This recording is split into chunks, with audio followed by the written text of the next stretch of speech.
Sensation le MAG, avec le soutien du Fonds citoyen franco-allemand. Nous sommes à l'escadron franco-allemand C-130J à Évreux qui a été inauguré en mars 2021 et je suis avec le lieutenant-colonel Mike. Bonjour. Bonjour. Alors quand vous êtes arrivé sur la base, comment s'est passé votre arrivée justement sur cette base militaire ? Je suis arrivé ici à la base 105 en avril 2021 et j'ai commencé à travailler. Nous avons ouvert l'élément de soutien national en avril avec l'aide de la partie française et nous avons continué à préparer l'arrivée des soldats allemands ici à Évreux. Et comment s'est passée l'adaptation avec les militaires français sur la base ? Ce n'était pas du tout un problème, car ici, à Évreux, nous avons reçu un soutien incroyable du camp, mais aussi de la ville. On était en toute tranquillité et nous nous sommes sentis très à l'aise dans la région dès le début. Nous avons pu commencer notre travail avec beaucoup de soutien, et cela dès notre arrivée. Est-ce que vos familles ont pu vous suivre justement quand vous êtes partis pour venir en France ? La plupart des familles ne sont arrivées que le 21 août. Nous parlons d'environ 20 familles qui sont arrivées ici, à Évreux. Ces familles ont ensuite amené leurs enfants à l'école et c'était bien sûr un défi pour elles, mais surtout pour les enfants qui devaient apprendre le français. On a eu des problèmes relativement gérables. C'était surtout avec la barrière de la langue. Mais comme je l'ai dit, nous avons reçu du soutien incroyable de la part de la base, mais aussi des écoles. Après la première année, nous pouvons maintenant dire que l'intégration s'est extrêmement bien déroulée. Nos enfants parlent de mieux en mieux le français et les conversations deviennent de plus en plus fluides. Et quels sont les avantages d'un escadron franco-allemand? Quels sont les objectifs? Les objectifs et les principes de cet escadron sont basés sur l'amitié et sur la coopération. Et son avantage est bien évidemment le fait qu'il soit binational. Ici, nous avons 10 avions, c'est une petite flotte donc, mais nous opérons ensemble, car nous avons différents niveaux d'expérience. Le but est d'apporter aux autres, d'apprendre les uns des autres, et bien évidemment, de faire preuve d'unité en matière de sécurité et de défense entre la France et l'Allemagne. Et quel a été votre ressenti face à la création de cet escadron franco-allemand ? J'ai découvert la création d'un relais binational en 2016 et j'ai trouvé le projet absolument intéressant. J'avais postulé à ce moment-là et je pense que c'était la bonne décision. À Évreux, nous essayons de mener à bien ce nouveau projet et je vous assure qu'ici, Allemands ou Français, nous sommes tous très engagés. Est-ce qu'il existe des différences, selon vous, entre la formation militaire allemande et la formation militaire française ? Il y a certainement des différences, car nous formons nos soldats différemment dans beaucoup de choses en Allemagne.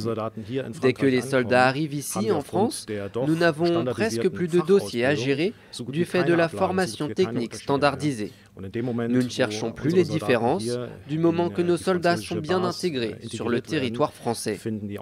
Après, que ce soit en France ou en Allemagne, on retrouve à peu près les mêmes formations à la vie de soldats.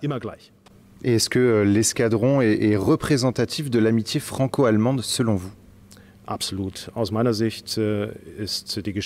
Absolument. L'histoire de nos deux pays est basée sur de nombreux traités d'amitié, comme par exemple le traité de l'Élysée. Nos pays ont de très nombreux contrats de coopération commune, et ici, vous pouvez le voir ou le sentir. Cet escadron a émergé de ces contrats d'amitié au cours des dernières années, et de mon point de vue, nous sommes des représentants forts de l'amitié franco-allemande. Et quel est votre rôle au quotidien au sein de l'escadron ? Je suis le commandant de bataillon côté allemand et je suis également le capitaine adjoint de l'escadron. Le capitaine de l'escadron est toujours fourni par la partie française et ensemble, nous sommes l'équipe des capitaines d'escadron, qu'on peut également appeler les représentants nationaux. Nous prenons toutes les décisions ensemble et en même temps. Nous devons également respecter les réglementations nationales françaises, en particulier dans le domaine de la discipline. Merci beaucoup, lieutenant-colonel Mike, d'avoir répondu à nos questions. Donc, je rappelle que vous faites partie de l'escadron franco-allemand ici à la base aérienne 105 d'Évreux. Sensation le MAG, avec le soutien du Fonds citoyen franco-allemand. En mars 2022, les nouveaux bâtiments de l'escadron de transport binational C-130J ont été inaugurés à Évreux. L'occasion pour l'escadron franco-allemand de prendre possession de ces nouveaux locaux. Et pour en parler avec nous, je suis avec le commandant Romain. Vous faites partie justement de l'escadron franco-allemand. Bonjour. Bonjour à vous. Alors en mars 2022, l'inauguration a permis de mettre un point final au projet de mise en place d'une unité militaire mixte composée de militaires français et allemands. Quelle est l'histoire de cet escadron? Pourquoi il a été mis en place? Alors cet escadron fait suite à une volonté politique, donc un accord entre l'Allemagne et la France d'une coopération dans le domaine militaire et plus spécifiquement dans le domaine du transport aérien.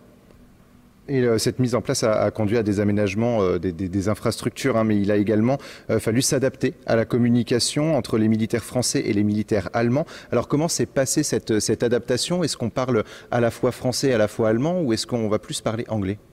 Eh bien, écoutez, dans cet accord, comme on l'a évoqué, il a été évoqué que la langue de travail de l'escadron était l'anglais. Donc bien sûr, quand nous sommes avec des Français, on parle français. Quand les Allemands sont ensemble, ils parlent allemand. Mais au quotidien, quand on parle avec des Français et des Allemands, on parle anglais.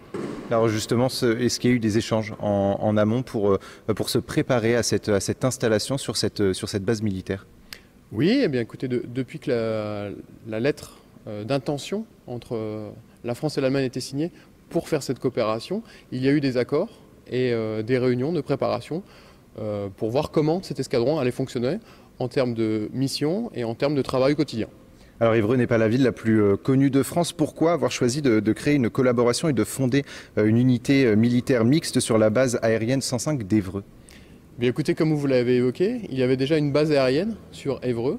Et la base aérienne 105 d'Évreux est la base du transport aérien militaire pour la partie médian. Donc il était tout naturellement prévu. Évreux a été choisi pour accueillir cette unité de transport. Et est-ce que la création de cet escadron a donc incité les militaires et les pilotes à des formations? Est-ce qu'il y a eu des formations quand, par exemple, les militaires allemands sont venus sur la base aérienne d'Évreux? Eh bien, écoutez, pour la partie pilote, pour ceux qui conduisent les avions, ils ont effectué une formation, comme les Français, aux États-Unis pour se faire former sur l'avion. Et comment est-ce que vous avez accueilli cette nouvelle, justement, ce nouvel escadron? Est-ce que ça a été un moment de stress, par exemple, avant la mise en place et avant la rencontre avec les militaires allemands? Mais écoutez, pas forcément de stress, mais curiosité, puisque c'est une unité un peu spéciale, puisque c'est la seule de la sorte en Europe, et c'est la première fois qu'on a une coopération aussi poussée entre deux pays dans le domaine militaire. On va parler un petit peu justement de comment se compose un escadron. Alors les citoyens un petit peu comme moi ne savent pas comment ça se passe dans une base militaire. Comment se compose votre escadron? Mais écoutez, l'escadron, il est intégré comme toutes les unités de la base aérienne à la base aérienne. Au sein de l'escadron, vous avez une organisation avec un chef français et un chef allemand. Ils vont, comment dirais-je, ils vont diriger des équipes, donc une partie opérationnelle qui s'occupe de voler, donc de réaliser les missions, et une partie soutien qui va s'occuper de réparer, on va dire, les avions. Et quelles sont vos missions à vous personnellement au quotidien? Alors au quotidien, on fait des missions de transport de personnel, des transports de fret.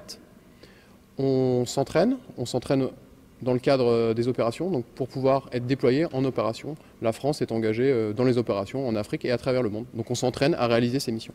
Et cette collaboration main dans la main franco-allemande donc, a vu le jour en mars 2022, c'est très récent. Elle a pour objectif de perdurer dans les décennies par exemple? Pour l'instant, oui, évidemment. Hein. Vu les infrastructures et les moyens qui sont donnés, c'est une coopération sur le long terme pour pouvoir s'entraîner et peut-être un jour faire des opérations ensemble. Merci beaucoup. Je rappelle que vous êtes le commandant Romain d'avoir répondu à nos questions et vous faites partie donc de l'escadron franco-allemand ici à la base aérienne d'Évreux. Sensation le MAG avec le soutien du Fonds citoyen franco-allemand.